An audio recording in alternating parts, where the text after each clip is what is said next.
González, soy el responsable de divulgación y redes sociales acá del pabellón y soy el representante de la Comisión Interna de Igualdad de Género del Instituto de Biología, también conocida como CINIG. Las CINIGs tenemos la misión de prevenir la violencia de género, evitar la discriminación. Y bueno, dentro de las actividades que realizamos, una de ellas son charlas informativas. El día de hoy vamos a tener una charla con personas de la Coordinación para la Igualdad de Género de la Universidad y también de la Defensoría. El motivo de esta charla es que ustedes puedan conocer las rutas de acceso en caso de que sufran un caso de violencia de género en particular, y que también conozcan y aprendan a diferenciar los distintos tipos de violencia de género que existen. Esta charla ya la habíamos tenido en otra ocasión en el instituto, pero bueno, consideramos muy importante que ustedes, al estar en contacto con el público, pues también las conozcan. Entonces, bueno, a continuación vamos a tener una charla titulada Atención de la violencia de género en la universidad, a cargo de la licenciada Carla Paulina Mazurrutia Nava, de la CIU, la maestra Alejandra Arenas Nava y la licenciada Andrea Martínez Estañón, de la Defensoría de los Derechos Universitarios, Igualdad y Atención a la Violencia de Género. Entonces, sin más por el momento, comencemos.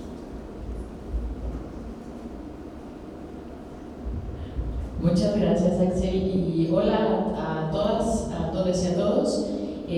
Pues yo soy Carla Mazurrutia, de la Coordinación para la Igualdad de Género, una instancia que se creó hace 3 años en la universidad, justamente después de todas las movilizaciones de mujeres organizadas, estudiantes en la universidad, que seguramente ustedes supieron o conocieron de ellas, y se crea la Coordinación para la Igualdad de Género, que tiene algunas funciones importantes para hablar sobre el tema de igualdad, porque recordemos que las violencias por razones de género es lo que se ve del iceberg, pero en realidad hay una desigualdades estructurales que promueven y fomentan que las violencias se ejerzan en las comunidades.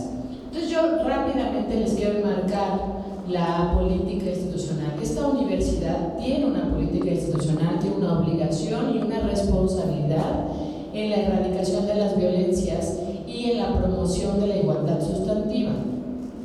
No es corto su camino. Llevamos más de 25 años trabajando con este tema, pero no es sino hasta hace estos últimos años que la universidad se ha movido rápidamente de manera estructural, normativa y en convivencia para poder alcanzar esta igualdad de la que hablaba Axel, con la erradicación de las violencias. Entonces, nada más les quiero platicar un poco para que vean cómo la universidad se ha ido moviendo en ese camino, y contarles que desde los 80 en realidad en la Facultad de Psicología ya había un centro de estudios para la mujer, y que es el antecedente del programa de estudios de género, que hoy es el Centro de Investigaciones de Estudios de Género, el CIEG, en la UNAM. Desde ahí empezaron ya los procesos de entender por qué para las mujeres era importante hablar de estos temas dentro de la universidad, y cómo podía también de manera institucional fomentar que se rompieran las brechas de género, que se rompieran las desigualdades estructurales y que se visibilizaran las problemáticas, sobre todo la de violencia de género, pero también hay otras que están relacionadas con este tipo de violencias. En el 2015, bueno, esto creo que no sé si sí. En el 2013 aparece un documento que deben conocer todas las personas de la comunidad. Se llaman los Lineamientos Generales para la Igualdad de Género. En estos lineamientos generales ya se mandata a todas las entidades y dependencias universitarias, incluyendo los museos, incluyendo los espacios que atienden al público y cualquier otro tipo de dependencia universitaria, a que trabajen por erradicar las violencias, a prevenirlas, a investigarlas, a sancionarlas y también promover la igualdad entre hombres y mujeres, y también, pues por supuesto, de las personas de las sexodiversidades y disidencias sexogenéricas.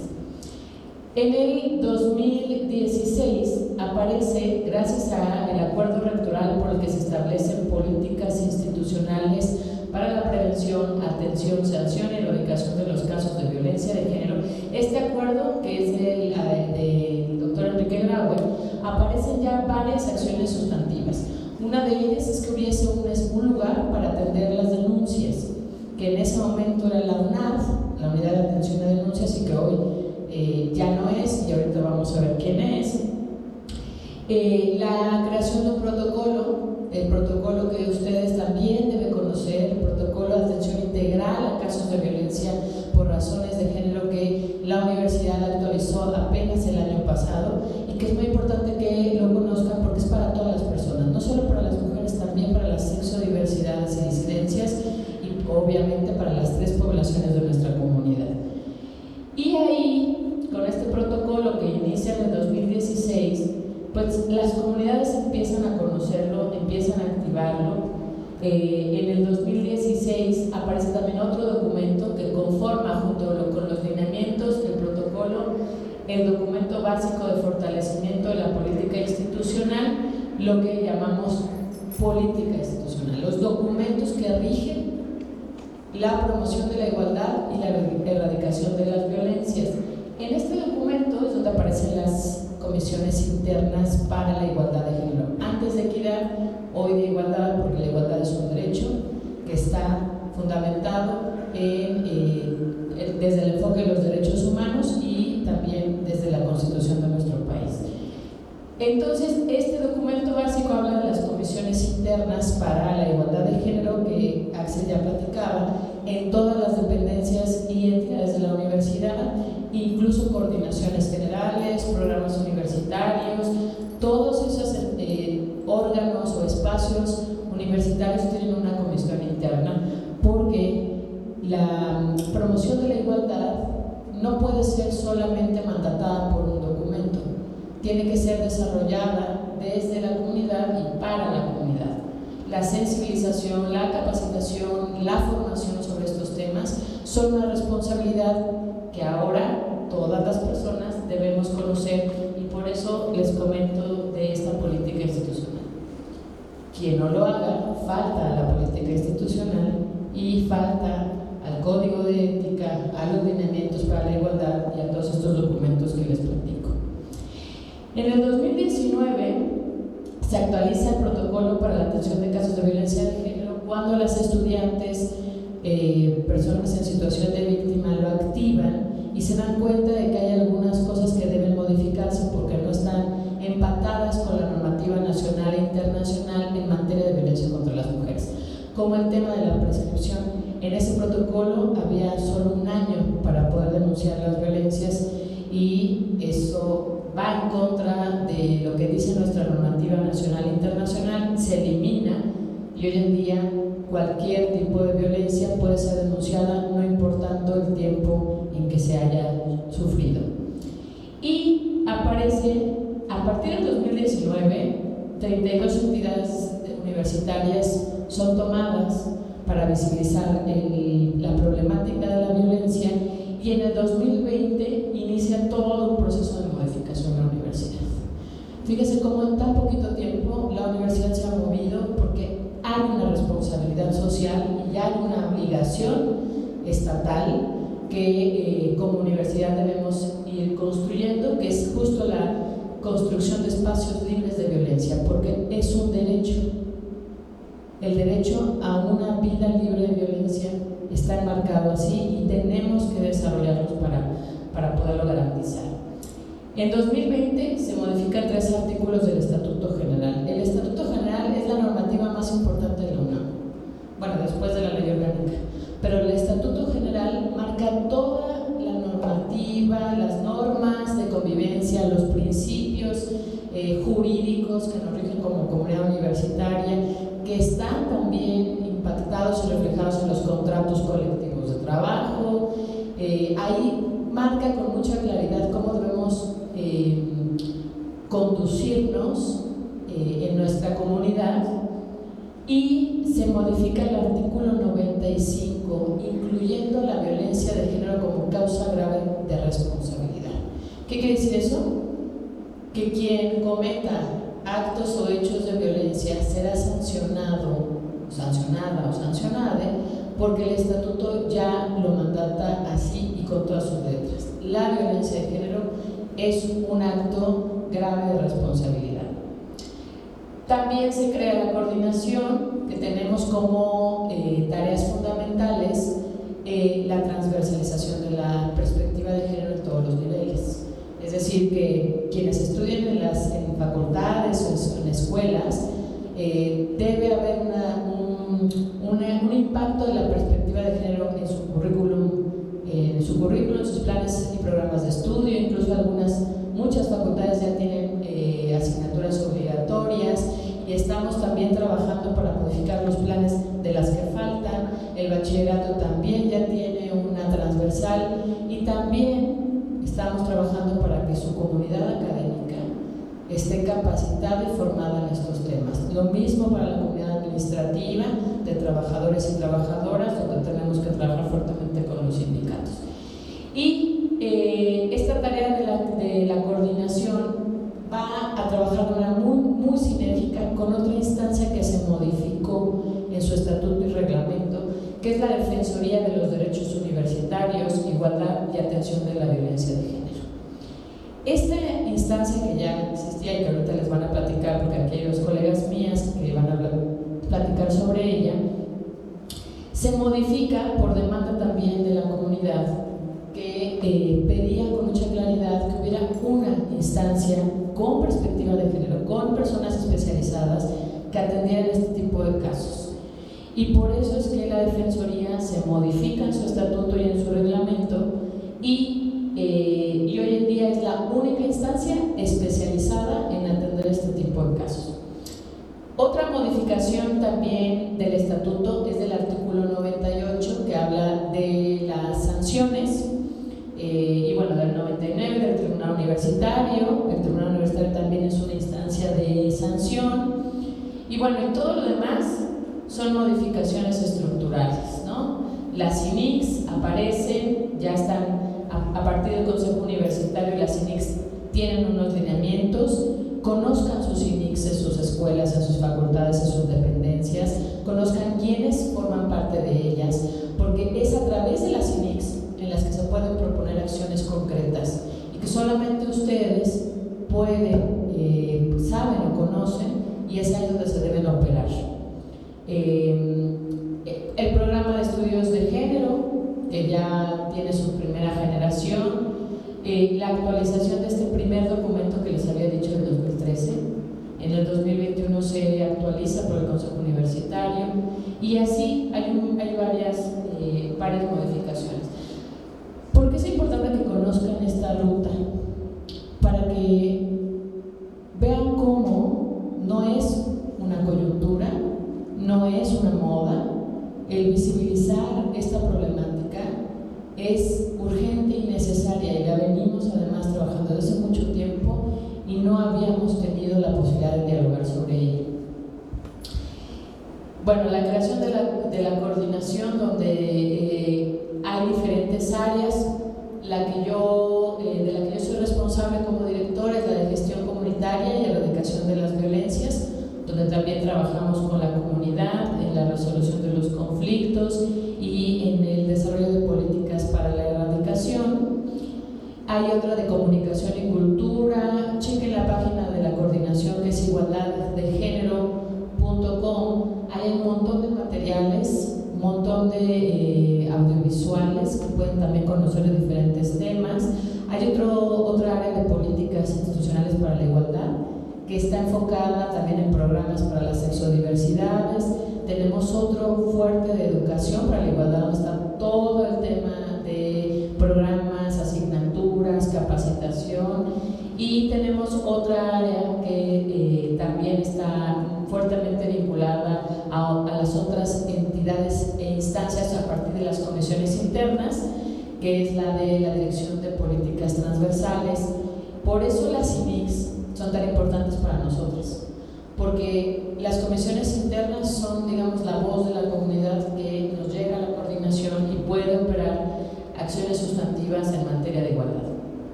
No sé si han visto esos logos en algún lugar, y yo creo que valdrá mucho la pena que el pabellón en algún momento, cuando difunda sus redes, utilice también las identidades que la coordinación ha generado en diferentes días de conmemoración. Los días de conmemoración, por supuesto, en el área de ciencias es el 11 de febrero. ¿Qué se conmemora el 11 de febrero? De la mujer y las niñas en la ciencia, bien. ¿Qué se conmemora el 25 de noviembre?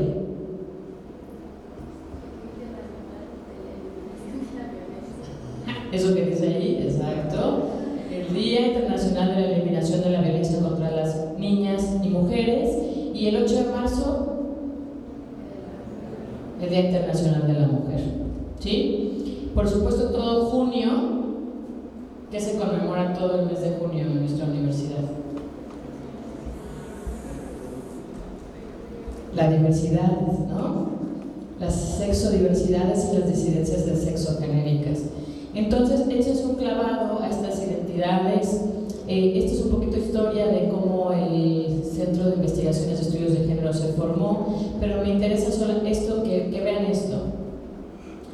Fíjense cómo las mujeres universitarias iniciaron primero estableciendo una unidad de información y documentación dedicada a recopilar información sobre las mujeres a nivel nacional. Ese fue el primer motivador. Después manifestaron el interés por el estudio de la situación de las mujeres dentro del medio académico, o sea, dentro de la universidad, y la importancia social y científica que desempeñan en la sociedad. Esa fue la segunda motivación. Y la tercera, la que ya hizo que fuera un centro de investigaciones formales, es la necesidad de revisar la condición de las mujeres en una inequitativa realidad. ¿Sí?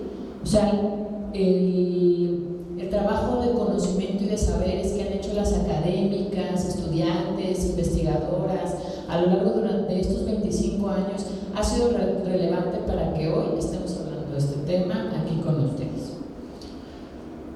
Y rápido, pues no podemos dejar de mencionar a las mujeres organizadas, ¿sí? A las que estuvieron en sus escuelas y seguramente a lo mejor ustedes las conocen o formaban parte de esas organizaciones que visibilizaron la problemática. Hay más de 40 colectivas y mujeres organizadas en la universidad, y es importante, ¿por qué? Porque la política institucional también deviene de la comunidad y nosotros lo tenemos claro. Estas son los 6 documentos que sería muy importante que conocieran. Échenles un ojo, son públicos, los tenemos en la página de la coordinación. También para las trabajadoras y trabajadores es importante que lo conozcan. Para la comunidad académica, son ellas quienes rigen nuestro caminar, nuestras actitudes, nuestras prácticas.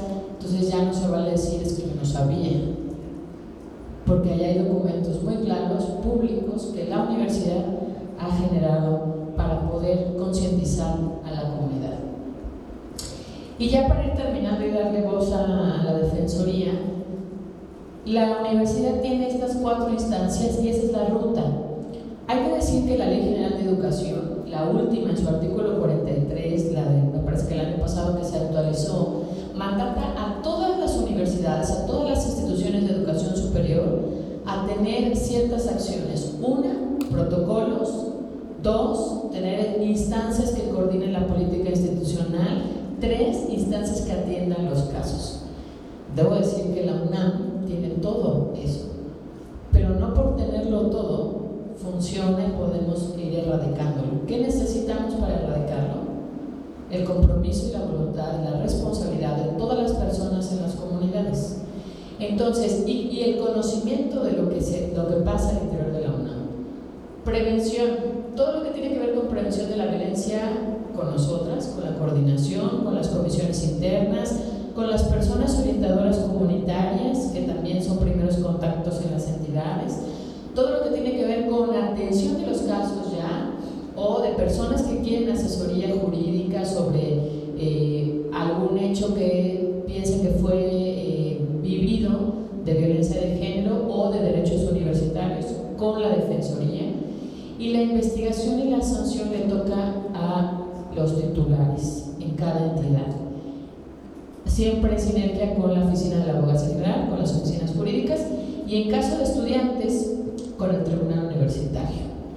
Esas son las instancias que la universidad tiene para prevenir, para atender, para investigar y sancionar. Esto es lo que yo les platicaba. quiero irme. No, ahorita les voy a decir todo eso, la Defensoría de manera directa. Esto. Hay un manual que sacamos la coordinación ya hace 1 año y medio que se llama Herramientas para una docencia igualitaria, incluyente y libre de violencias. Estas herramientas no solamente están desarrolladas para la comunidad académica, también para la comunidad estudiantil, y también puede ser utilizada en los espacios de atención al público, porque tiene tips muy, podemos llamarlos simples, en donde se incorpora la perspectiva de género en la atención de las personas. Por ejemplo, el uso del lenguaje incluyente y no sexista, que es una acción contundente en nombrar las diversidades y que tiene que ver con un actuar coherente en apoyo de la igualdad y en erradicar las violencias. Fíjense que lo que no se nombra no existe y lo que no se nombra se invisibiliza, y con eso podemos generar violencias. Entonces, échense un clavado, está también en la página de la coordinación, y si no, a lo mejor también a partir de las redes lo podemos difundir, Axel, en el pabellón para que lo conozcan. Hablamos de buenas prácticas, docentes con perspectiva de género, porque es importante aceptar que existen diversas formas de reconocer lo sexual, social y culturalmente, que no hay y no debe ser la única mirada androcéntrica para poder nombrar el mundo, que reflexionar sobre cómo podemos repensar los distintos contenidos, prácticas y contextos, incluso la forma en cómo le hablamos a las personas, cómo exponemos un contenido, también puede ser falta de perspectiva de género, puede llegar a ser desde una sola mirada. Es importante porque esta es una construcción cultural, es una construcción del mundo. Entonces, contextos de educación desde una perspectiva incluyente y no discriminatoria, que nos ayude a identificar, reconocer, respetar y potenciar las diversidades presentes en nuestra comunidad. Lo que son las CINICs, lo que les comentaba, solo para que sepan con mucha claridad que las CINICs no atienden los casos, esas solamente lo atiende la Defensoría, pero miren todo lo demás que sí pueden hacer. Sí pueden capacitar, ayudar a capacitar a su comunidad, diseñar programas de trabajo, contacto periódico con la comunidad, promover mecanismos y estrategias de prevención, todo lo que tiene que ver con la prevención en materia de igualdad. Ustedes están representadas en esas CINICs, por eso es muy importante que las conozcan, ¿sí? Y por último, las personas orientadoras comunitarias. No sé si las conocen o han escuchado hablar de ellas. Las POCs son personas de la comunidad, ahorita, de la comunidad administrativa y de la comunidad académica, que han sido capacitadas, son voluntarias y han sido capacitadas para hacer primeros contactos en casos de violencia por razones de género, y trabajan muy de la mano con la Defensoría. Entonces eso acorta la brecha de comunicación que a veces se complica cuando una persona quiere saber algo jurídico y le da miedo.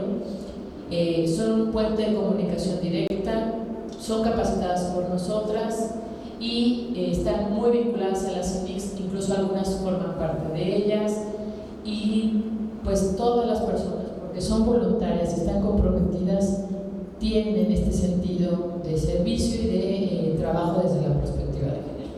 Entonces, si no las conocen, están ahí también en la página, la agenda pública de todas las POCs. Tenemos hoy 260 personas orientadoras comunitarias en toda la universidad.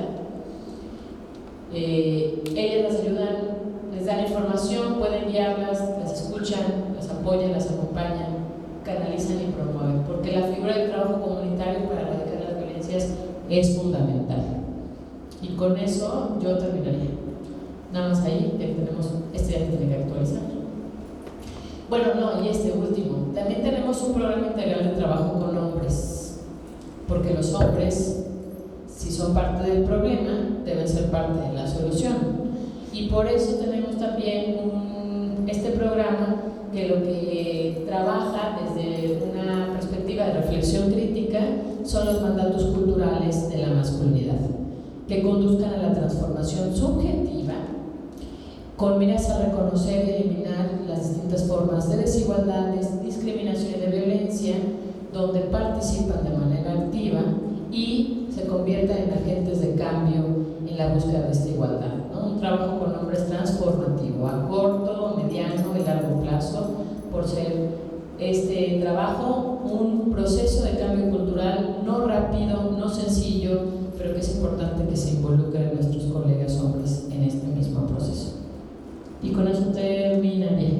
Ahí están las redes de la coordinación, estamos en todas para que nos sigan y pues también ayuden a difundir los materiales. Muchas gracias.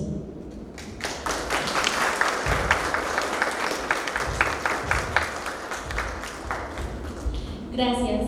Muchas gracias a todos por asistir, a todos, todas y todes por asistir.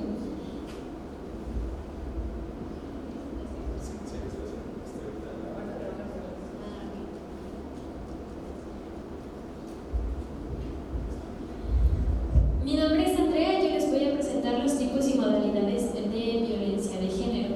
Pero para poder hablar de la violencia necesitamos saber primero qué es la violencia.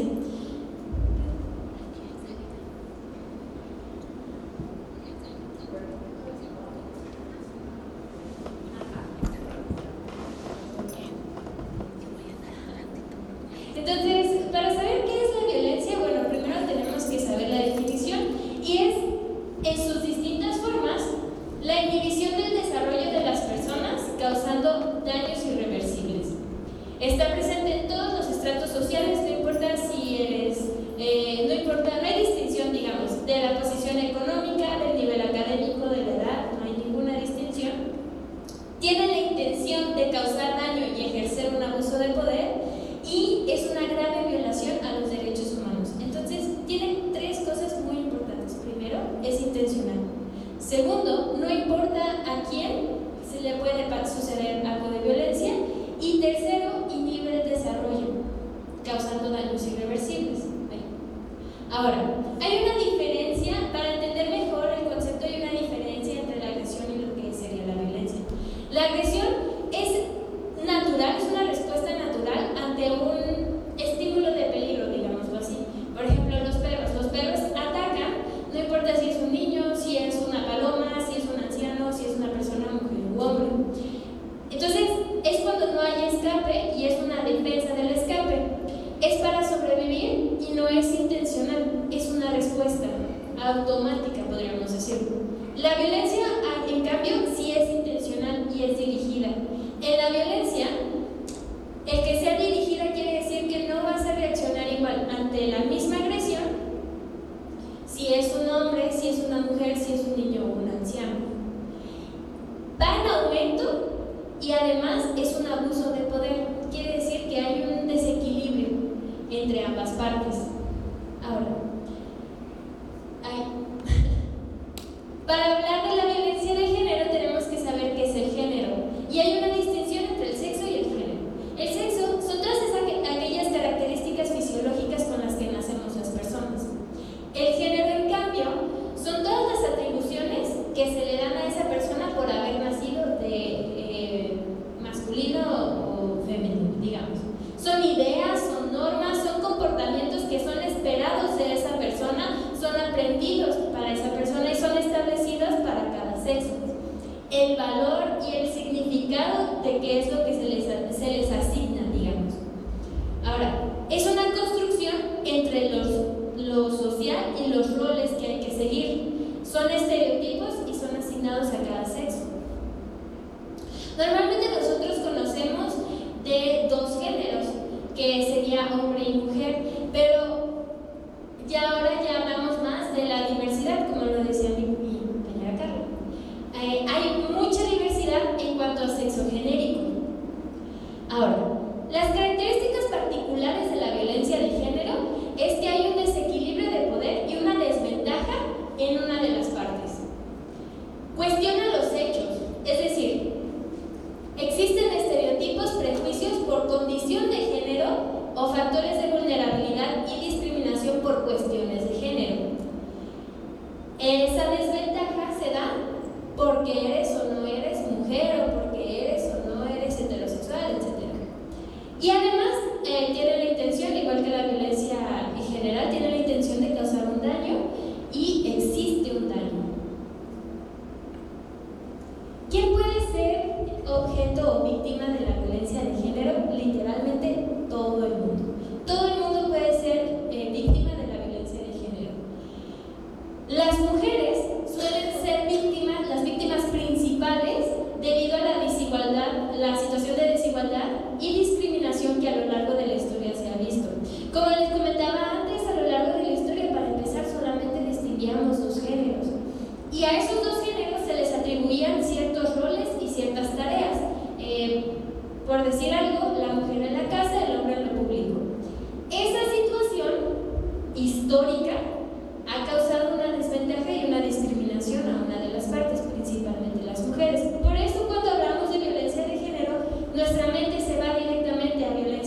Ahora, la definición de violencia en contra de las mujeres es cualquier acción u omisión basada en el género que cause daño o sufrimiento psicológico, físico, patrimonial, económico, sexual o la muerte en el ámbito privado como en el ámbito público. Ahora, los tipos de violencia de género son 6. Está la física, la psicológica, la sexual, la simbólica, patrimonial y económica. ¿Cómo podemos distinguir cada una de estas? Bueno, además de que existen estos tipos, y aquí hay ejemplos, por ejemplo, si te empujan, te patean, te dan cachetazos, eso es violencia física, se distinguen por el daño que causan, ¿ok? Y es diferente a las modalidades de la violencia, porque las modalidades de la violencia tienen que ver con el lugar en el que ocurre. Por ejemplo, en el ámbito familiar, laboral, docente escolar, político, institucional, comunidad, digital o mediático, feminicida o en el noviazgo. Estos son los lugares en los que ocurre, son las modalidades de la violencia, y esto es importante porque en estos lugares se va a ver el mismo daño, pero de diferente manera, las mismas acciones, pero de diferente manera. Entonces, bueno, vamos. La física es cualquier daño a tu cuerpo. La psicológica es cualquier daño a tu autoestima, a tu autopercepción. La sexual es cuando priva de tu sexualidad o bien se adueña de tu sexualidad. Por ejemplo, puede obligarte a tener acciones sexuales con objetos o con personas con las que no quieres.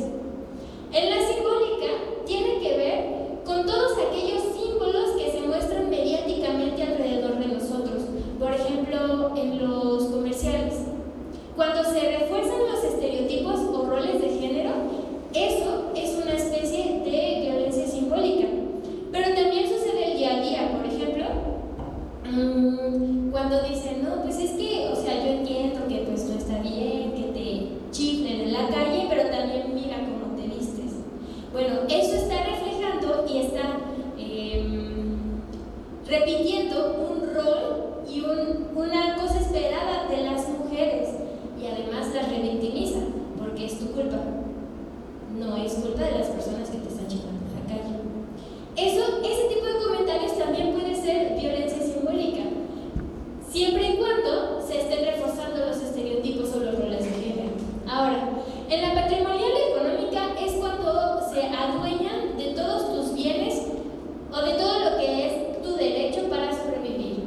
O tu derecho, tal cual, tu casa o tus hijos o tu dinero.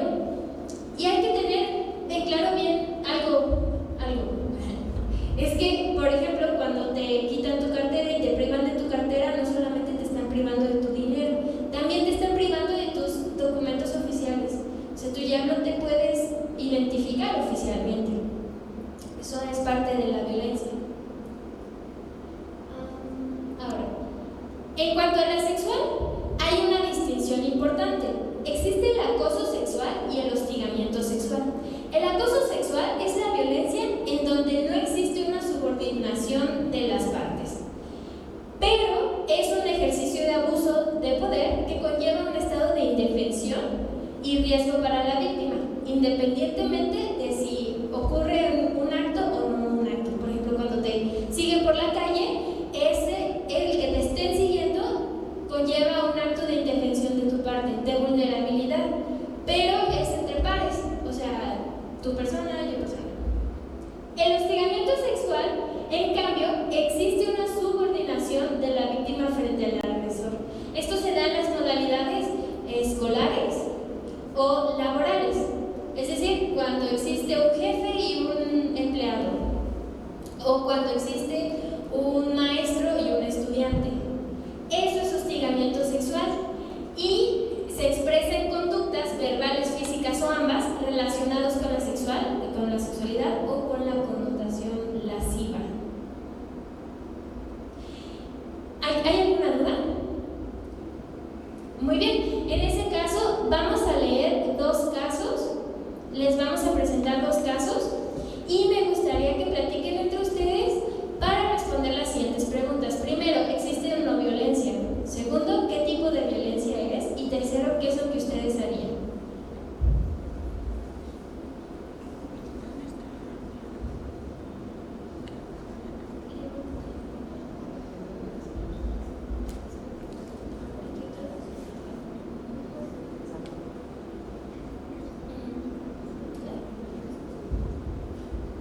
Muy bien, vamos a empezar con el caso de Yolanda y el caso de Gustavo. Yolanda y Gustavo tienen una relación de pareja. Realizaron una reunión donde consumieron bebidas alcohólicas y Gustavo comenzó a insultar a Yolanda por platicar con otros compañeros. La situación se agravó cuando Gustavo trató de llevarse a Yolanda a la fuerza, tomó sus cosas, su bolsa y su celular para obligarla a irse con él. Los amigos de Yolanda intervinieron para que no se la llevara porque saben que no es la primera vez que sucede. Las amigas de Yolanda le comentan la situación porque ella no quiere decir nada frente a Gustavo, pero Yolanda se encuentra llorando porque en esta ocasión la jaloneó del brazo para que se fuera.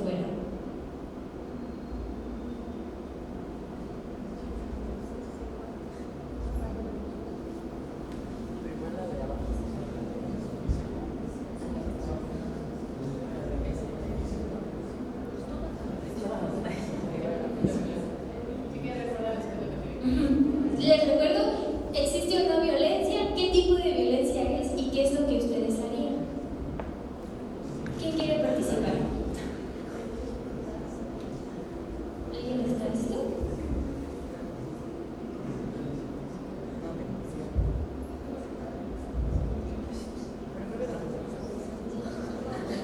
No sé.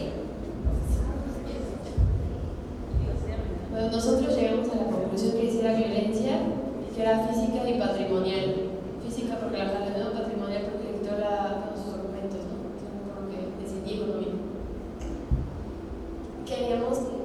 Es indefinido. Todavía no llegamos. ¿Están de acuerdo? Faltó verbal. Okay. Física. ¿Alguien sabe qué haría en esa situación?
Y es lo mismo, ¿existe o no violencia? ¿Qué tipo de violencia y qué es lo que haría? Este caso es de Guadalupe y Roberto. Roberto es el jefe de Guadalupe y constantemente se encuentra criticando a las mujeres, así como a su trabajo.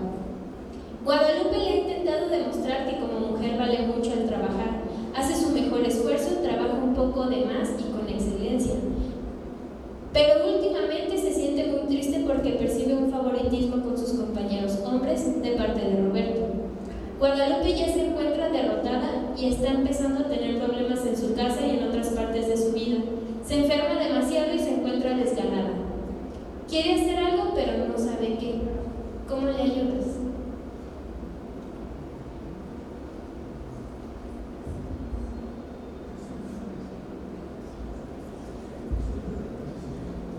Pues invitándole a que vaya al ICABI, o sea que se acerque al ICABI a hablar de lo que está aconteciendo.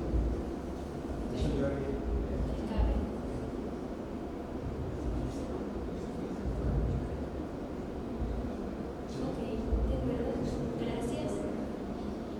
¿Tienen alguna idea de qué tipo de violencia es? ¿O si hay violencia? ¿Sí? Podría ser la simbólica, porque no hay ninguna física, no le dice nada, bueno, no, si le dice comentarios como de ay, si fueras hombre, o algo así, y esto no le toca, no le hace más allá de eso, yo creo que es Simbólica. ¿Alguien más? ¿Alguna otra idea? La psicológica por toda la carga que lleva por hacerse subir. Sí, muy importante la simbólica y la psicológica y acercarse al cabo. Muy bien, de acuerdo. En ese, ¿verdad? También violencia de género. De acuerdo, muchas gracias. Le voy a dar la palabra a mi compañera Ale. Hola, buenas tardes a todas, a todos y a todes. Creo que se quedaron con muchas dudas de qué hacemos, ¿no? Ese es el chiste. Con esto que les vamos a explicar ahorita se van a empezar a resolver todas las dudas que quedaron como pendientes. De estos ejemplos tenemos infinidad y son ejemplos que salen justo de las atenciones que nosotras tenemos de la gente que se acerca con nosotros. Entonces no crean que son inventados. Bueno, se cambian los nombres, ¿no?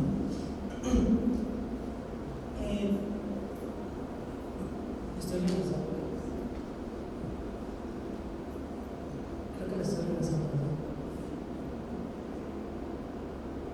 Sí. Ok. Soy Ale Arenas, trabajo en la Defensoría desde hace 12 años. Entonces les puedo explicar un poco cómo ha cambiado la Defensoría desde que, bueno, en el momento en el que entré hasta ahorita que estamos, ¿no? Originalmente la Defensoría se crea en 1985 con la idea de que fuese un espacio donde el personal académico y el estudiantado, exclusivamente personal académico y estudiantado, acudiera para manifestar sus inconformidades por actos de autoridad que consideraban erróneos, injustos, ¿no? El doctor Carpizo, que era el entonces rector, dijo: necesitamos crear un espacio donde la comunidad académica, alumnado y personal académico vaya a quejarse cuando consideren que están siendo afectados sus derechos universitarios.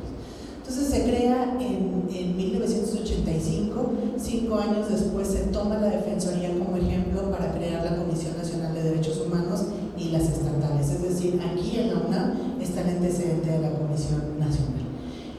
Esto, con esta idea se trabajó en Defensoría desde el 85 hasta en agosto del 2020.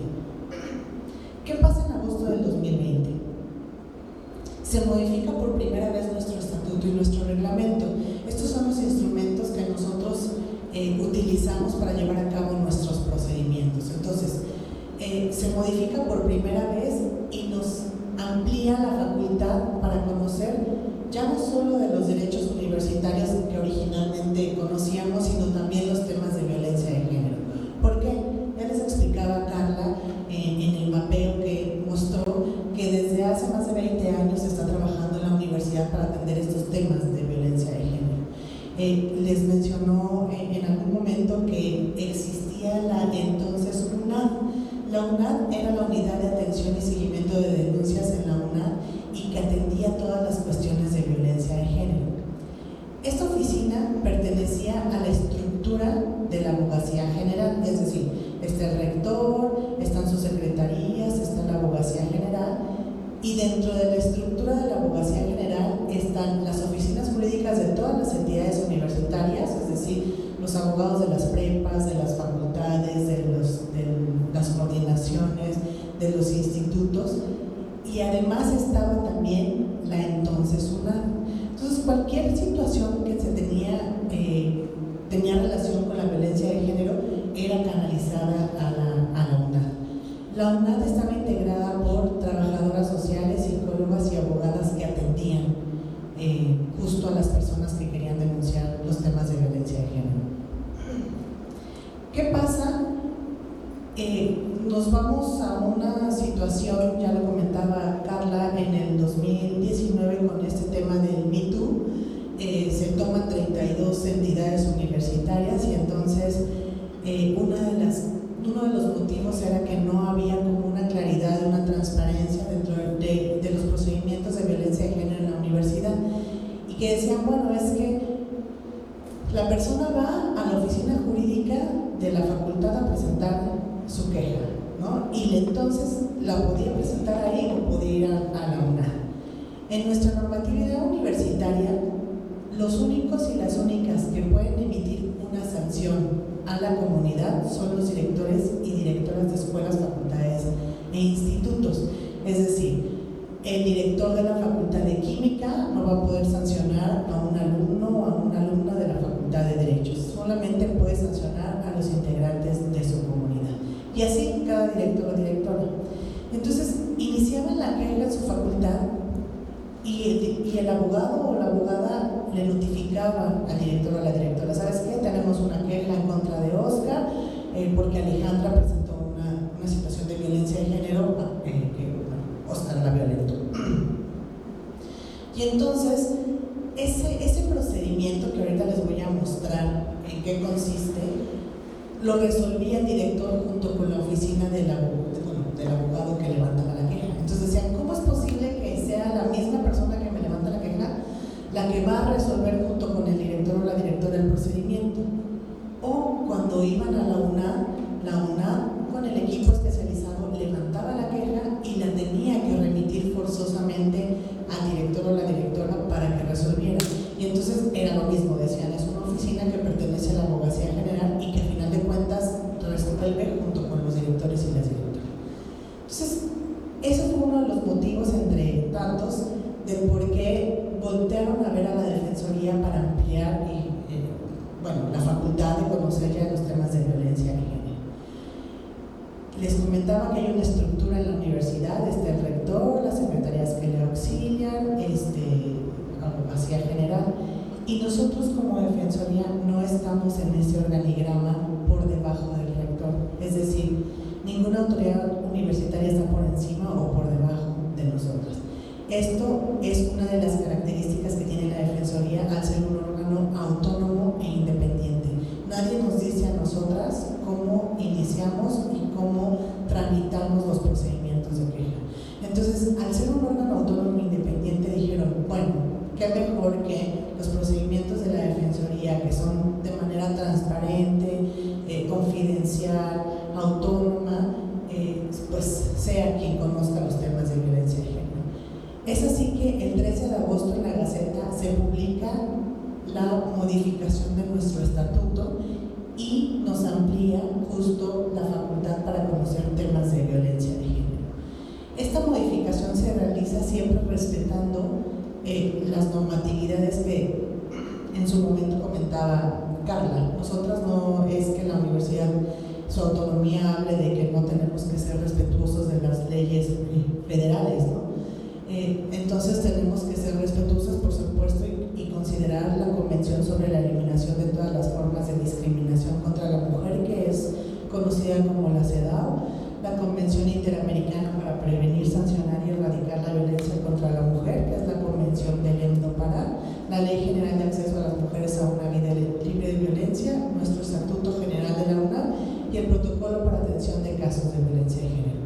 Recuerden, originalmente nos crean para atender a las personas que consideraban que se afectaban sus derechos universitarios. Ahora también atendemos justo esta parte de violencia de género. Entonces, se reestructura la Defensoría y pues se queda el área de atención de derechos universitarios, que sigue atendiendo exclusivamente al personal académico y al alumnado, y se apertura el área de violencia de género, que de igual forma está integrada por trabajadoras, psicólogas y abogadas especialistas en el tema de violencia de género. ¿Cuál es nuestra forma de atención? Ustedes pueden acudir de manera presencial, pueden hablarnos por teléfono, puede ser que a lo mejor ustedes como guías en la función que realizan sean un canal para remitirnos a las personas, es que es un canal para canalizar, pero no, sean un medio para canalizar a las personas que tengan una situación de violencia de género, o que conozcan a alguien, o que, esperemos que no es madera, estén en una situación de violencia de género, sepan que dentro de la universidad está la Defensoría, que es la instancia que se encarga de atender los temas de violencia de género. Comentaba usted que podía ser la canalización a la CONAVIM. Puede ser, sí, pero lo importante es atender de inmediato si la situación sucede en la universidad, porque una de las ideas y de los retos y compromisos que tiene la universidad es justo erradicar los temas de violencia de género. Entonces, la CONAVIM puede ser una opción, pero es una opción externa a la universidad. Es importante que ustedes sepan que al interior de la universidad existe la instancia que es la Defensoría para atender los temas de violencia de género. Puede ser que las personas lleguen con nosotras porque una persona orientadora nos la canalizó, porque ustedes a lo mejor como guías no las canalizaron, una CINIC o la propia autoridad nos diga hay una persona con una situación de violencia de género y entonces nos las envía, ¿no? Pueden acercarse también a través del correo electrónico, o puede ser que nosotras podamos iniciar una queja porque tenemos conocimiento de un hecho. Ahorita les doy un ejemplo, o a través de nuestra página web tenemos un formato. En nuestra página también tenemos un chat. Si ustedes ingresan al chat, inmediatamente van a ser atendidos por abogadas o abogados de las áreas, ya sea de derechos universitarios o de violencia de género. ¿Qué pasa cuando llega Andrea y dice, se comunica a la Defensoría y dice, yo quiero presentar una queja en contra de Oscar porque yo me he dado cuenta que Oscar violenta a Alejandra, la golpea, la humilla, la maltrata, pero pues Alejandra tiene miedo, ¿no? Tiene miedo de presentar una queja porque Oscar a lo mejor es su jefe inmediato, superior jerárquico inmediato, porque a lo mejor es su pareja, porque a lo mejor es su profesor o su profesora, bueno, este es el ejemplo de Oscar, ¿no? Y entonces Andrea nos dice, yo quiero presentar una queja. Como bien lo comentabas, nosotros en Defensoría no podemos iniciar una queja si no es la persona directamente afectada. ¿Por qué? Porque nosotros necesitamos saber si esa persona quiere iniciar un procedimiento. Si nosotros iniciamos la queja sin su consentimiento, estaríamos revictimizando a la persona. Entonces, en el momento en el que Andrea se comunica con nosotros y nos explica esto, tenemos que decirle a Andrea, tenemos que acercarnos y tener contacto con Alejandra para conocer si ella quiere iniciar un procedimiento. No obstante, esta atención, supongamos que Alejandra accede y se acerca con nosotros, lo primero que hacemos es la trabajadora social a hacer una entrevista para identificar la necesidad que tiene Alejandra en ese momento. Tal vez Alejandra pasó la situación en ese momento, la está viviendo, entra en crisis y entonces no se le va a canalizar a la abogada, se le tiene que canalizar a la psicóloga para que le brinde los primeros auxilios psicológicos y posteriormente lleve a cabo la atención que requiera, ¿no? Cuando ella ya esté más calmada, entonces se continúa con esa entrevista de hay una abogada, quieres trabajar y platicar con la abogada, te podemos canalizar. Entonces, siempre es cuidando a la persona en situación de víctima y la necesidad necesidad que requiera en ese momento cuando está en contacto con nosotros. No obstante, Andrea no se puede quedar así como que, oye, yo te avisé, ya no hago nada. No. Platicando con Andrea y con Alejandra, Andrea puede ser parte de ese procedimiento para iniciar la queja, como participando como testigo, ¿no? Es decir, yo me di cuenta que Oscar le gritó, le quitó la bolsa, no se la quiso dar, y entonces ese día yo estaba con ella y yo presencié todo. Si Alejandra decide iniciar la queja, Andrea puede fortalecer esa queja complementándola con su testimonio. La intervención puede ser a través, de manera personal o de oficio, es decir, a petición de parte llega Alejandro y dice yo quiero presentar una queja, o nosotros nos enteramos por medio de redes sociales de una situación que es complicada, delicada y grave, que es una pues considerada como violencia y que no tenemos identificada a una persona, sino a lo mejor es una comunidad de una escuela, de una entidad. Nosotros podemos iniciar una queja para pedirle a la autoridad que nos informe qué medidas adoptó para atender esa situación que se está viendo en redes sociales. Un ejemplo es hace un año, en alguna entrevista, una persona señaló que el feminicidio era un acto de amor. Y entonces, pues, eso es una cuestión que fue muy grave. Y nosotras como Defensoría, al enterarnos de esa noticia, tuvimos que iniciar un procedimiento de oficio. ¿Qué hicimos? Dirigimos un escrito ante el medio al que había hecho la entrevista para indicar qué protocolos tenía para efecto de atender situaciones que se presentaran en una entrevista que fueran consideradas declaraciones o actuaciones violentas. Mandamos un oficio a nuestro rector para efecto de hacerle conocimiento que habíamos iniciado un procedimiento de queja y que en su momento nos indicara qué es lo que iba a hacer, porque se trataba de una persona que tenía un cargo importante y ese cargo a veces, como otros nombramientos, los asigna la Junta de Gobierno, y sabemos que la Junta de Gobierno pues está presidida también por nuestro rector. Y entonces tuvimos la respuesta de todas las autoridades a las que les emitimos un oficio, y efectivamente nos indicaron que no tenían protocolos, que estaban elaborando los protocolos para evitar esta situación, y antes de que en un futuro, si existía alguna situación en una declaración, entrevista, programa que fuera considerada como una cuestión violenta, iba a hacer la edición o inclusive iba a evitar hacer la publicación de la misma. Entonces nos informaron sobre los medios, las medidas que iban a adaptar para evitar que se volviera a cometer esta situación. Entonces, cuando vemos que hay situaciones que son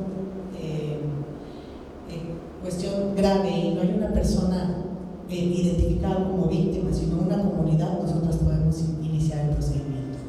Bueno, nuestras generalidades en la atención, les comentaba, es un equipo conformado por personas especialistas en temas de violencia de género.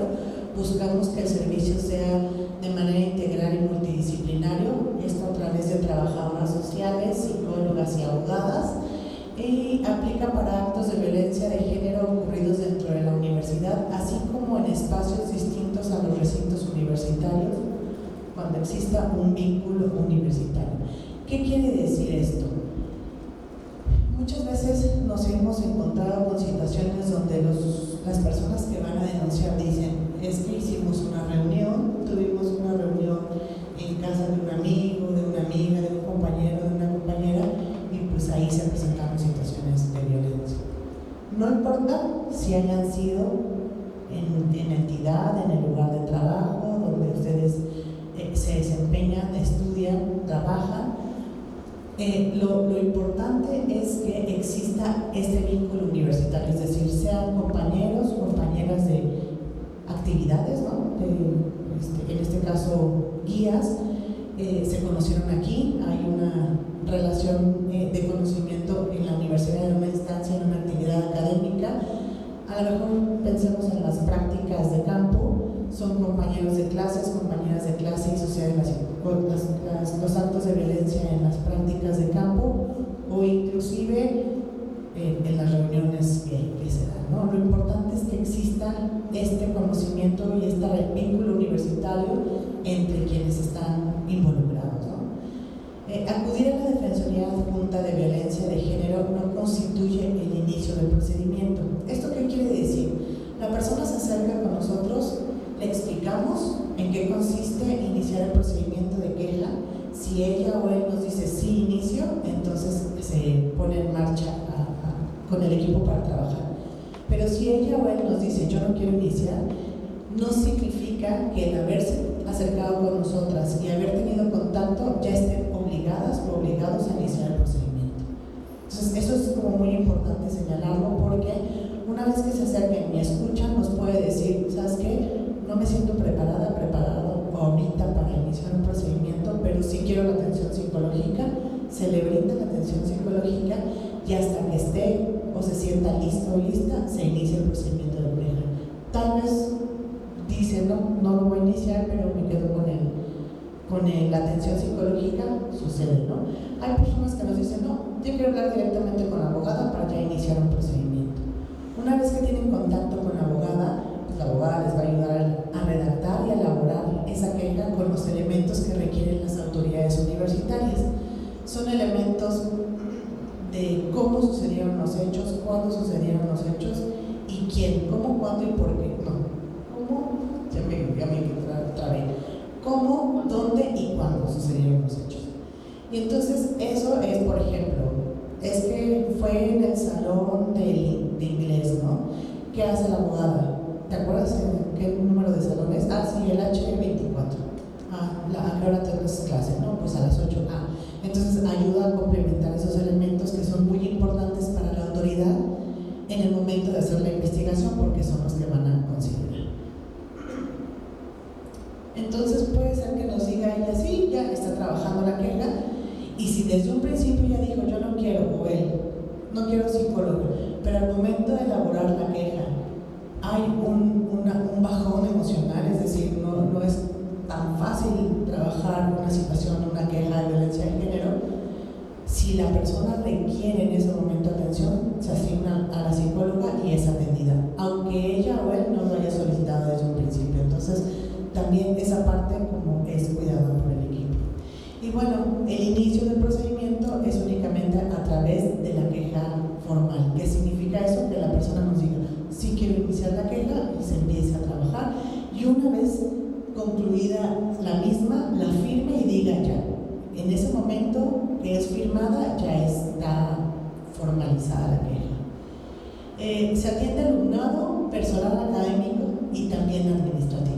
En el área de género atendemos también al personal administrativo. Acuérdense, derechos universitarios, personal académico y alumnado. ¿Por qué? Porque solamente esta parte de la comunidad son quien tiene a su favor derechos académicos o derechos universitarios, ¿no?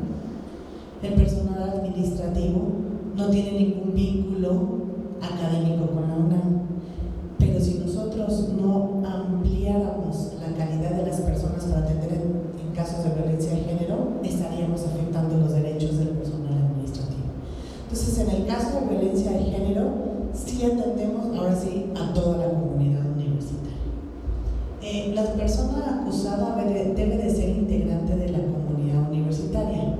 Y aquí viene un tema muy importante de abordar con ustedes.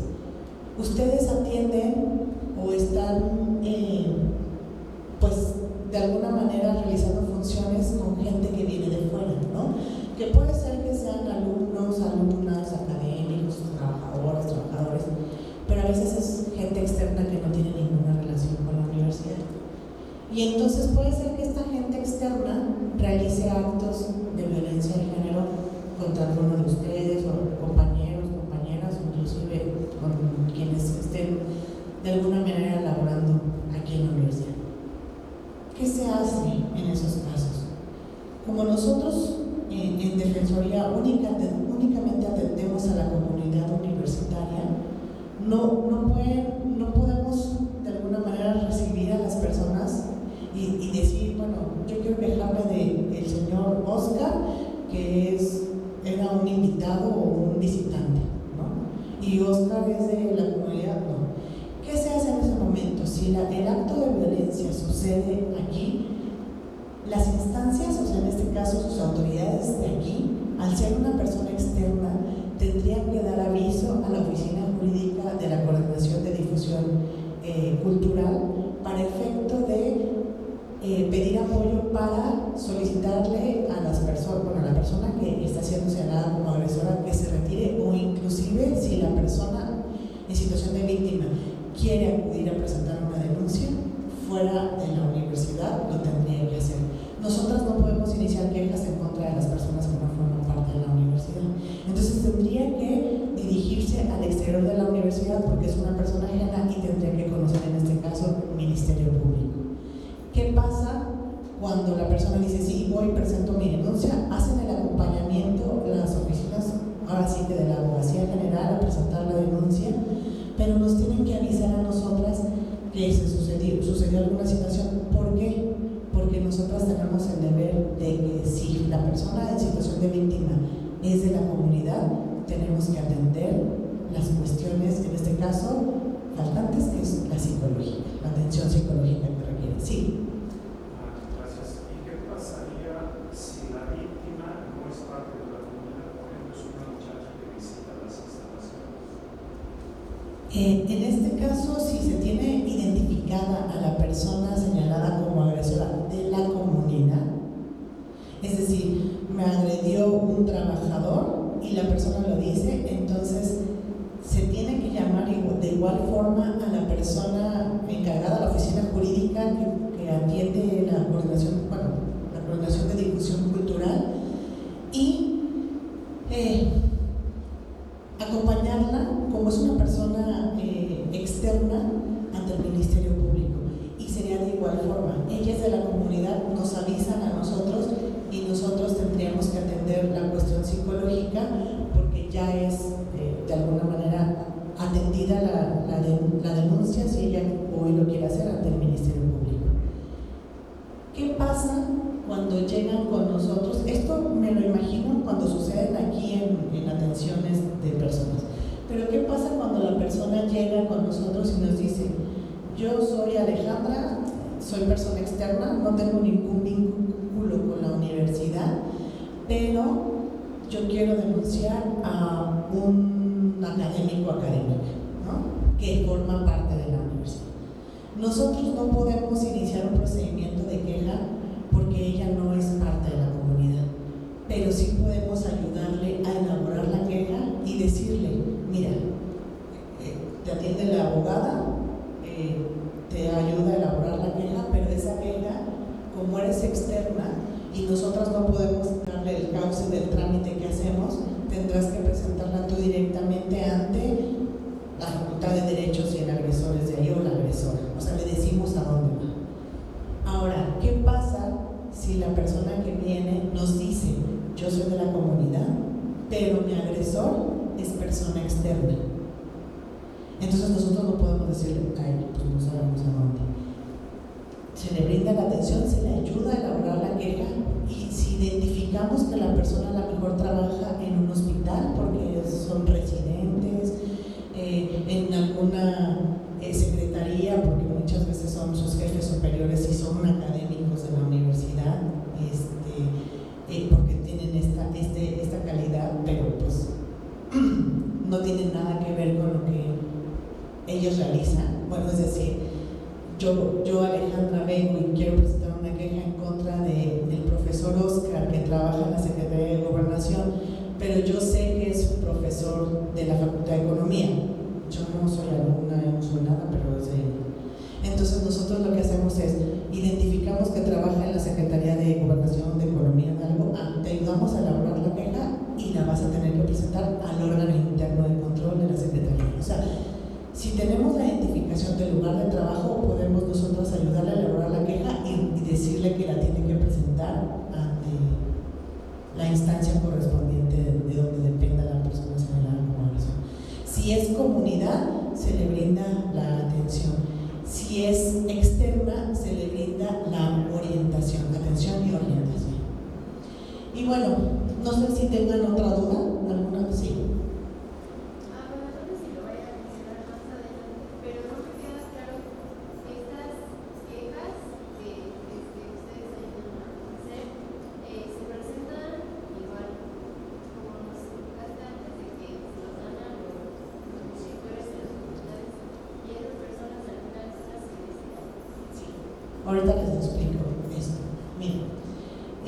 Les comentaba, la persona acusada debe ser integrante de la comunidad universitaria. La Defensoría no juzga ni emite sentencias. ¿Qué quiere decir esto? Nosotras no somos una autoridad universitaria, no somos consideradas una autoridad universitaria. La legislación universitaria dice, los únicos y las únicas que pueden sancionar son las autoridades universitarias. ¿Y quiénes son las autoridades universitarias? El rector, la Junta de Gobierno, directores de escuelas, facultades e institutos, ¿no? Y entonces, ¿qué es lo que nosotros tenemos que hacer? El trabajo que hacemos se divide como el procedimiento de queja de violencia de género se divide en dos partes. La primera, que es cuando se acercan con nosotros, les ayudamos a elaborar la queja con los elementos, preparamos como la queja. En cuanto la persona lo firme, se termina esa primera parte. ¿Y qué nos corresponde a nosotros? Enviar o remitir esa queja ante la autoridad que le corresponde. Si Alejandra presenta una queja en contra de Oscar, que es alumno de ingeniería, entonces nosotras tenemos que mandar la queja a la Facultad de Ingeniería, porque Oscar es alumno de la Facultad de Ingeniería. Y entonces ahí, una vez que nosotros enviamos la queja a la autoridad, inicia la segunda parte del procedimiento, que es que el director y junto con la oficina jurídica realicen la investigación y emitan la sanción que corresponda, de conformidad con los elementos que se han presentado y con el resultado que tenga su investigación. Nosotros no mandamos nunca una queja diciéndole al director, te mando la queja de Oscar y lo sancionas 6 meses, o te mando la queja y lo expulsas, lo recibes. No, porque no es nuestra función. Nosotras no somos consideradas una autoridad y tampoco hacemos las quejas con la finalidad de decirle, esta va con una sanción de tanto tiempo, ¿no? Ya esa parte, la segunda parte, le corresponde a las autoridades resolver, investigar y resolver para emitir la determinación que corresponde. Y entonces, en casos de violencia de género, la Defensoría es la puerta de entrada para que las personas puedan hacer saber a las autoridades que han vivido un acto de violencia de género. La Defensoría da seguimiento para que las y los promoventes tengan acceso a los derechos que establece la normatividad universitaria. Una vez que remitimos la queja, todo el tiempo tenemos comunicación con la persona que ha presentado la queja. ¿Por qué? Porque uno de los derechos que tienen es saber en qué parte de la queja va, su procedimiento, en qué etapa, el resultado. Y entonces vamos nosotros junto de la mano con ustedes informándoles sobre lo que la autoridad nos da o nos va rindiendo cuentas, ¿no? ¿Cuál es la ruta de atención? Se comunican y la atención, bueno, la primera persona que las va a atender es una trabajadora social que va a hacer el primer contacto con la persona afectada, va a hacer la descripción general de los hechos y va a identificar las necesidades.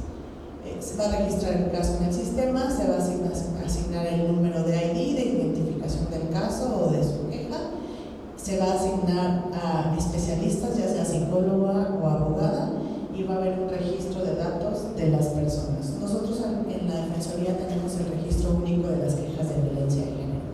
No hay ningún otro registro, no se duplica, el único registro que tiene la universidad lo manejamos nosotros. La atención psicológica, si son canalizadas con la psicóloga, van a brindarles contención emocional, atención en crisis y se va a dar seguimiento. Van a brindar acompañamiento en narrativas, o sea, en la elaboración de la queja, y van a hacer canalizaciones. Hay situaciones o personas que requieren atención más especializada, clínicamente necesitan más tiempo y y a lo mejor es un tiempo que Defensoría no puede realizar. Y entonces hacen canalizaciones, tenemos convenios con la Facultad de Psicología, de Medicina y con Iztacala. Entonces ustedes pueden decidir si quieren ser atendidos en alguna de estas series. Se brinda terapia breve, se hace acompañamiento al Ministerio Público o al Tribunal Universitario.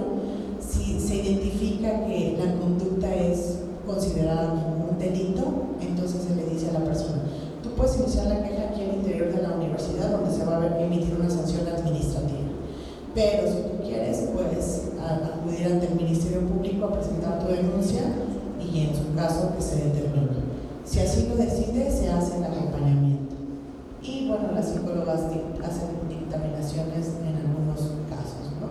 La atención jurídica, bueno, se brinda asesoría respecto de los procedimientos y denuncias, se brinda apoyo para la redacción de las narrativas, requisitos, si se piden anexos que puedan presentar. Se realiza el acta, se brinda apoyo para la realización del escrito de peticiones, se hace acompañamiento ante las autoridades ministeriales, se dictan medidas precautorias y cautelares o cautelares, se hace remisión a la autoridad correspondiente y se le da seguimiento. Regresemos al caso de Alejandra y Oscar. Resulta que Alejandra dice: Oscar fue mi pareja, duramos 3 años, ya no ando con él, pero me está siguiendo, me está molestando, me está amenazando, me está mandando mensajes, me está mandando WhatsApp. Y entonces, cuando identificamos que la persona en situación de víctima está en riesgo tanto su integridad física como psicológica, emitimos las medidas precautorias. Y estas medidas son: se termina la queja, se firma y se le enviamos a la autoridad, y también enviamos un oficio donde le decimos: director de la Facultad de Ingeniería, te mandamos la queja de Alejandra en contra de Oscar, que es tu alumno, pero además te mando un oficio donde le vas a tener que notificar a Oscar que no se va a poder acercar a Alejandra, no le va a poder mandar mensajes, no le va a poder tener ningún contacto, no va a poder mandar terceras personas, no la va a poder amenazar. ¿Para qué? Para que de alguna manera se resguarde la integridad de la persona en situación de víctima. Si Oscar incurre o incumple más bien esas medidas, puede ser considerada como un elemento para emitir la sanción. Es decir, las incumplió y la autoridad tendrá que tomar en consideración ese incumplimiento. Por eso es muy importante que las personas que establecen, nos señalan que tienen miedo porque a lo mejor es su jefe, su jefa, su maestro, su maestra, nos hagan del conocimiento de eso para poder solicitarle a la autoridad que tome medidas, ¿no? Como por ejemplo, si es su maestro o su maestra, que se cambie al maestro o a la maestra de grupo, que sea evaluada por otra persona. Entonces tenemos que identificar el riesgo para poder implementar la medida. Y bueno, ya para finalizar les explico que hay en la universidad 3 tipos de procedimientos: el disciplinario, que va dirigido al alumnado de la UNAM; el procedimiento de aviso de sanción, que es cuando la persona que es señalada es funcionario o funcionaria; y el procedimiento de investigación administrativa, cuando se trata de trabajadores de base o personal académico. ¿Cuáles son los tipos de sanción? Bueno, una vez que la persona nos dice: es que la persona que es señalada como agresora es trabajador, y entonces se le explica el procedimiento de investigación administrativa. Si es funcionario, se le explica en qué consiste el procedimiento.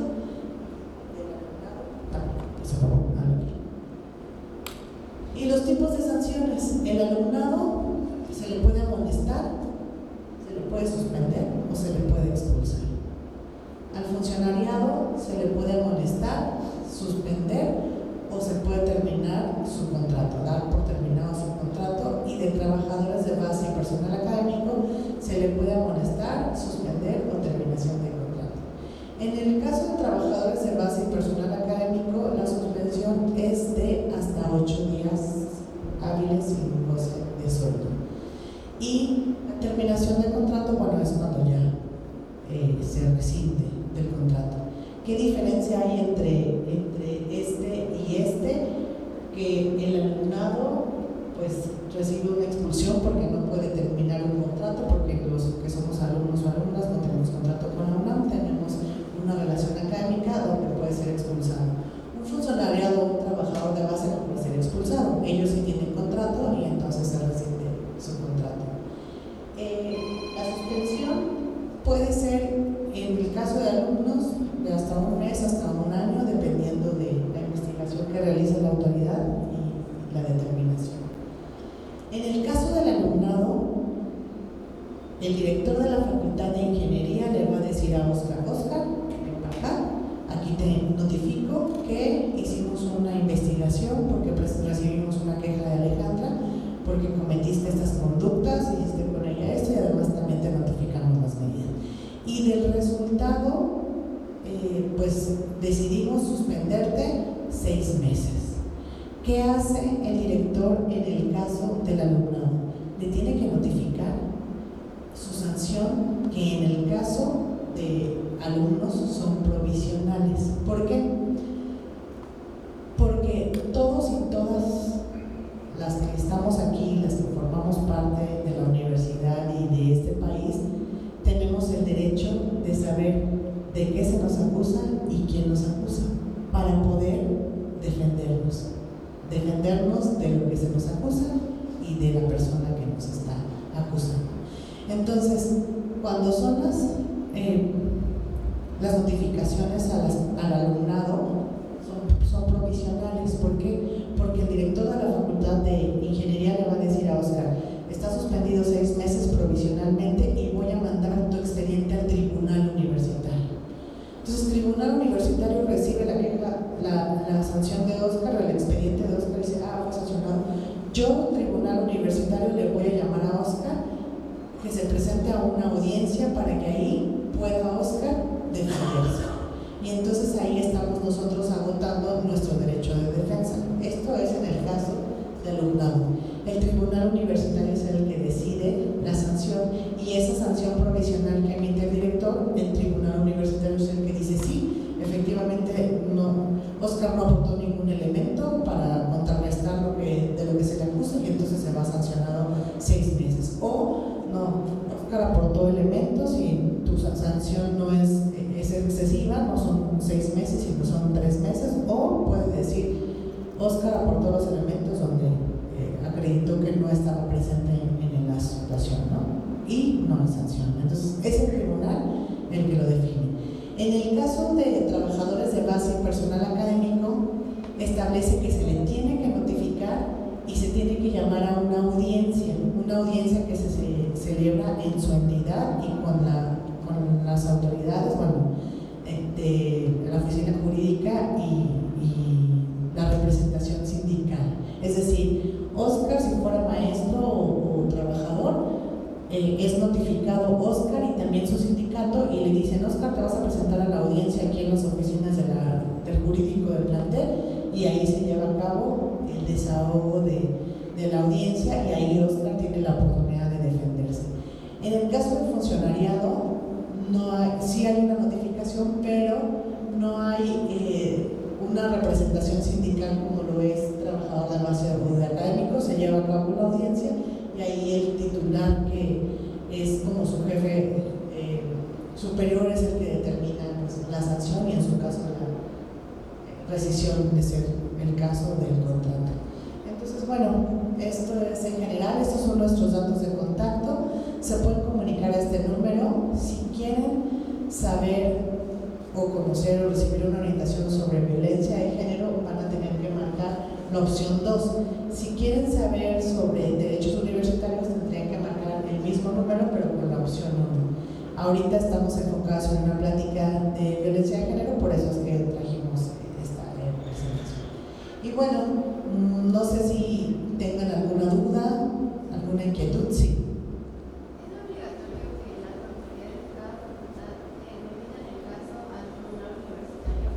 Cuando se trata de alumnos y alumnas, sí.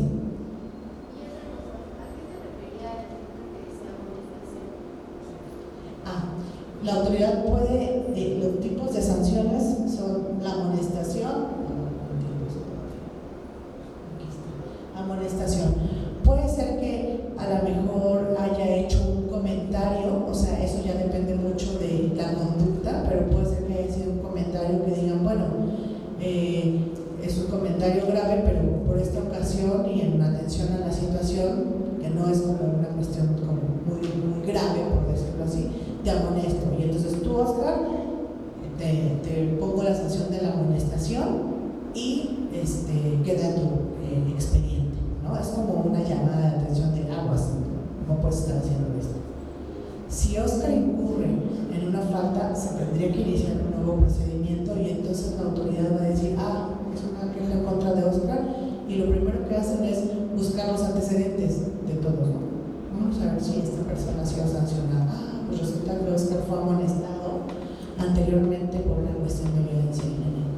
La autoridad ya no va a poder amonestar, ya no le va a poder imponer la misma sanción de amonestación.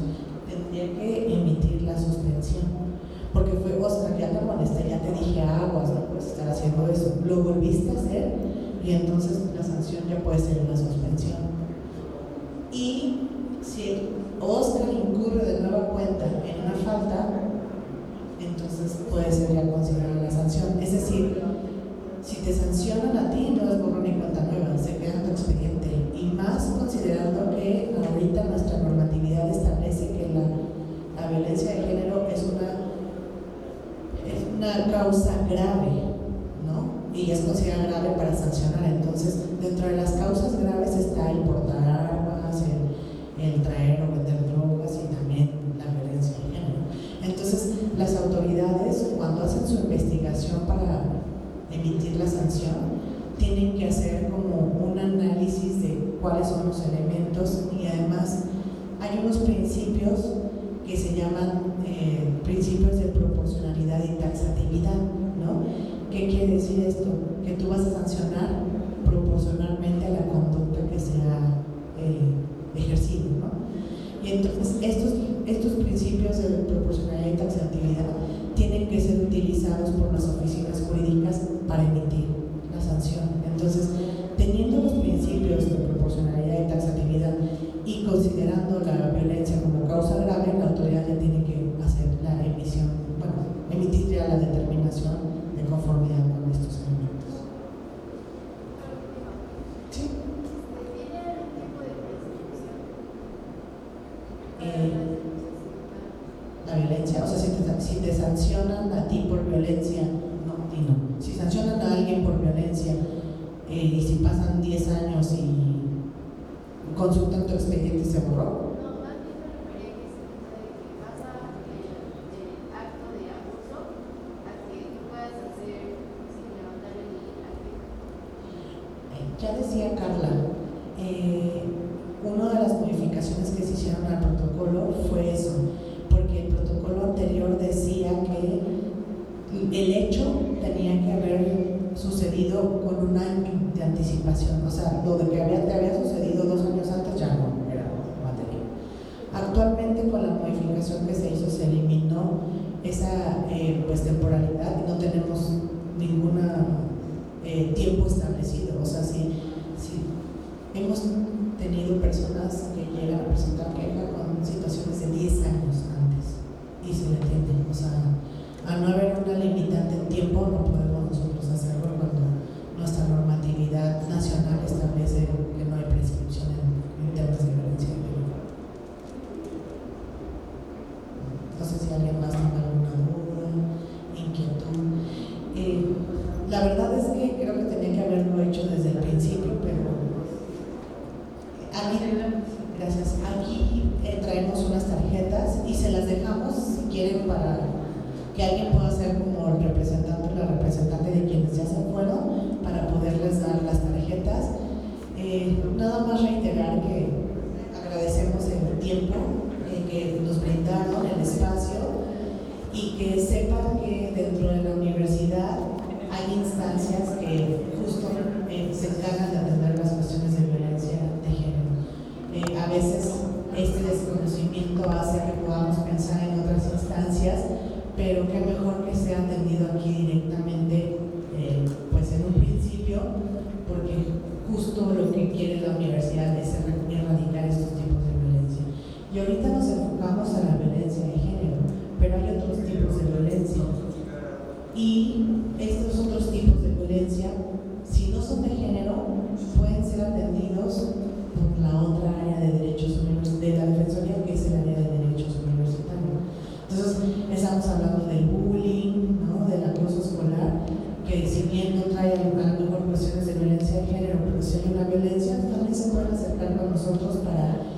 poder solicitarnos una orientación. Entonces, pues les agradecemos mucho. Ahí tienen, sí.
Bueno, en principio lamento que haya sucedido así. Lo que nosotros aquí en la universidad buscamos justo es evitar una revictimización de las personas que denuncian. Y si fue fuera de la universidad, bueno, en instancias externas, no se crea que lo que usted comentó de que todo aquí se lleva como de maravilla, no lo crean. Nos hemos enfrentado a personas justo, funcionarios, funcionarias, académicos, o sea, comunidad universitaria que hace eso. ¿Para qué presentas tu queja?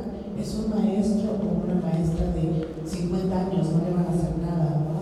O es tu jefe, te va a correr. O sea, estas cuestiones que lejos de generar una red de apoyo hacen que la persona en situación de víctima no haga lo que justo queremos que haga, ¿no? Denunciar.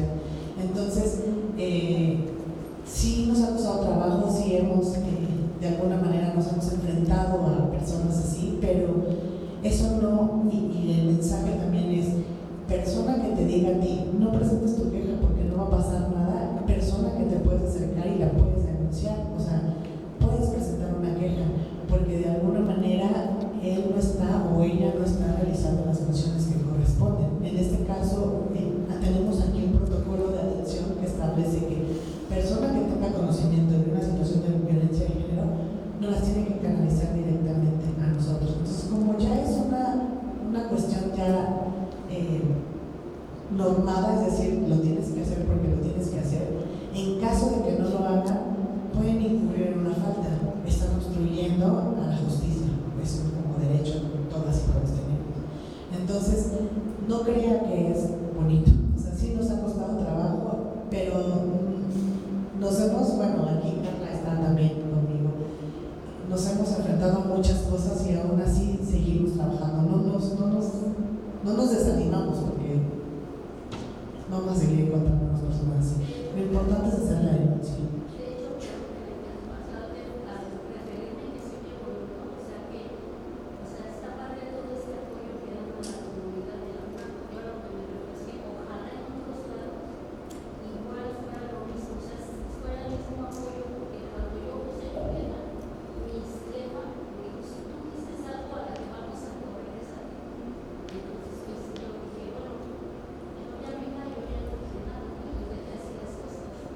Mire, si quiere al final, le puedo tomar los datos y es una de las cosas que nosotros, si bien no es una situación que sucedió aquí o que esté relacionada aquí, le podemos dar la orientación ante qué instancia puede acudir para que pueda exponer primero al equipo qué pasó y que el equipo le pueda decir, puedes presentar tu queja, tu denuncia allá afuera.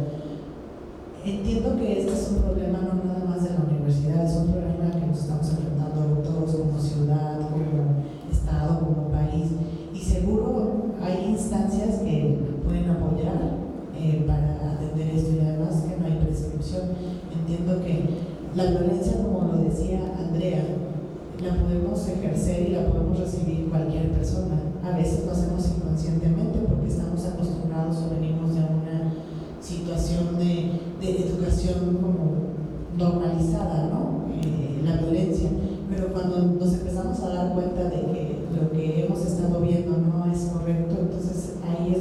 nosotros empezamos a cambiar como el chip para evitar y cambiar a los que vienen detrás de nosotros. Entonces, si quiere al final le tomo sus datos para que pueda brindarle la orientación al equipo, no importa que haya sido fuera de la universidad. ¿Alguien más? No sé si tengan alguna otra duda. ¿No? Pues muchísimas gracias. Me dejo la palabra a usted. Muchas gracias. Bueno, pues muchas gracias a todas, todos, todes por estar aquí. Muchas gracias a nuestros ponentes, muchas gracias Carla, muchas gracias Andrea, muchas gracias Alejandra. Un fuerte aplauso, por favor. También quiero agradecer a las personas que hicieron este evento posible, a las personas de la CENIC que nos están acompañando, a las personas del pabellón que nos ayudaron mucho con la logística y también a Jorge por grabar el video. Muchas gracias. Y pues bueno, aquí ya está el contacto. De todas formas, acérquense. Si quieren cambiar algo, acérquense a la CENIC, conozcan a las POC, conozcan a la CIBO y a la Defensoría. Muchas gracias.